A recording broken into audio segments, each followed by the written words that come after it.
there is something you want to know. Sit right back and watch Deen Show, The Deen Show. Bismillah, alhamdulillah, assalamu alaikum. We're greeting with the best greeting, the greeting of peace. Peace be with you. Thank you for tuning in to another episode of The Deen Show. I'm Eddie, your host, and today we have a double treat for you. We're going to be talking to Mr. Sheikh, Brother Hassan. That's right.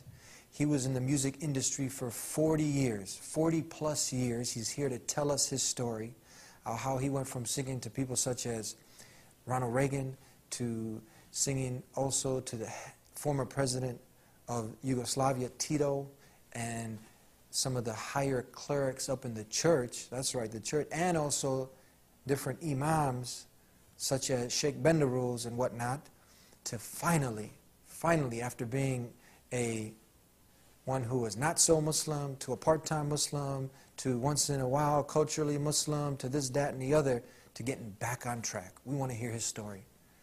They would say sometimes that you can't teach an old dog new tricks, but let me tell you something, as he's going to testify today, that you know what, when the truth comes to you, when you realize that, hey, I'm going to die sooner or later, I better get my act together, and I better seek guidance from the one who created me.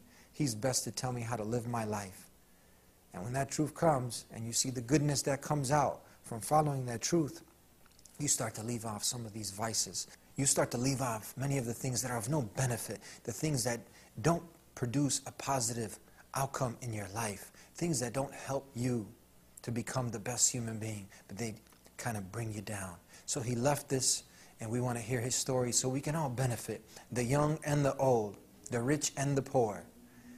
And it's a double treat because we have Kemal Al-Mekki, who's going to be conducting the interview, helping us out here. Before we begin with this week's show, we also want to inform you about the new MQ Muslim Quarterly magazine. It's out in bookstores near you, Barnes & Noble, and Borders, and you can order it online. Now, when you order it online, you can get The Deen Show Volume 2 for free. That's right, for free. So go ahead and pick up this magazine. You'll have myself and my brother, Professor Adam, black belts in Gracie Brazilian Jiu-Jitsu, will be conducting the self-defense portion of the magazine, the fitness section. So this is a great deal for you. Get the magazine and get the Deen Show DVD with 2 discs in 1 case for free. That's right, for free. That's the latest news. Now when we come back, that's right, Hassan is telling his story with Kemal Al-Mekki here on The Deen Show. I'll see you next week, God willing, inshallah. Enjoy this week's show. Assalamu alaikum. Peace be with you. Jazakallah khair, Eddie. Bismillah ar-Rahman ar-Rahim. Alhamdulillah. Wa salatu wa salam ala Rasulillah. My name is Kemal Al-Mekki. And today we have actually a very special guest. With me in the studio is Brother Hassan Redzovic. And Brother Hassan Redzovic, and by the way, it hurts me to call you brother. I wanted to call you Sheikh out of respect. But because of his humbleness, may Allah reward him, he actually refused that I refer to him as Sheikh. But our brother Hassan Redzovic actually has a very interesting life, and we want to talk about some of his experiences. And something else is very interesting for all the Deen Show fans, if we can get the camera on Brother Hassan. Brother Hassan is actually the father of Eddie, the host of the Deen Show. So for those who have been wondering for the past years where Eddie gets his good looks from, alhamdulillah, in this episode we finally have the answer to that question. So, first of all, assalamu alaikum wa rahmatullahi wa barakatuh, and welcome to the show. And it's we've already been talking a little bit, and I'm very excited to get started. We'd like to get started by asking you, when you were born. Well, you don't have to tell us the dates, but where, at least, and what the atmosphere was like, the family was like, if you would begin, inshallah.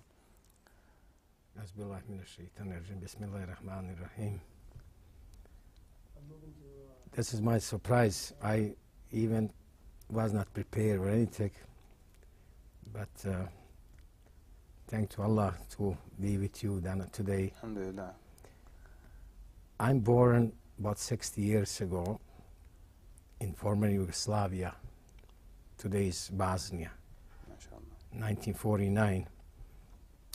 I'm born in a small town, but everybody knows each other, about 7,000 people.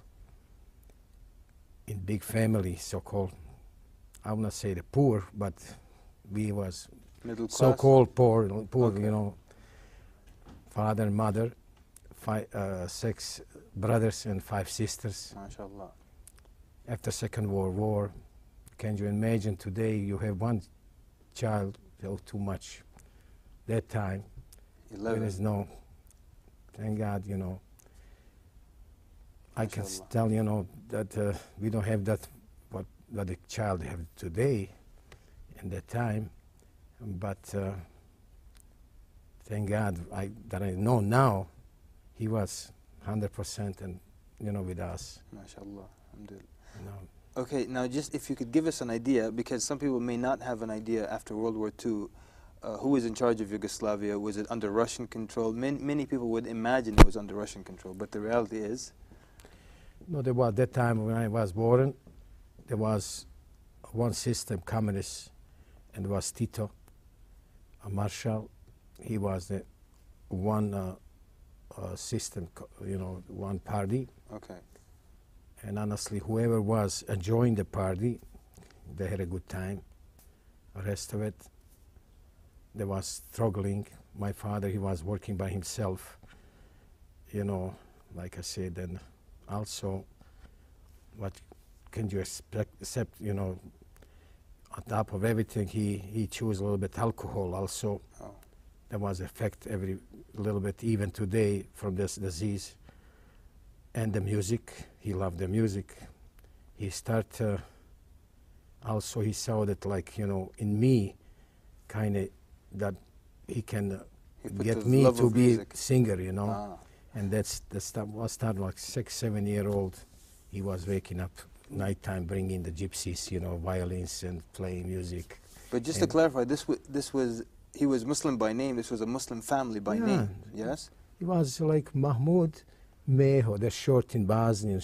You know, they even we, you know, Hassan, Hasso. Oh. You know, like, so you they know. abbreviate the name, yeah? It was like, you know, kind of shy to say who you are. Okay.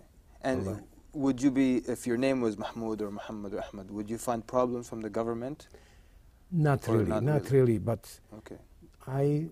Now I can see, like, you know, they played a very nice role about, you know, this religion. My father left me two good advice.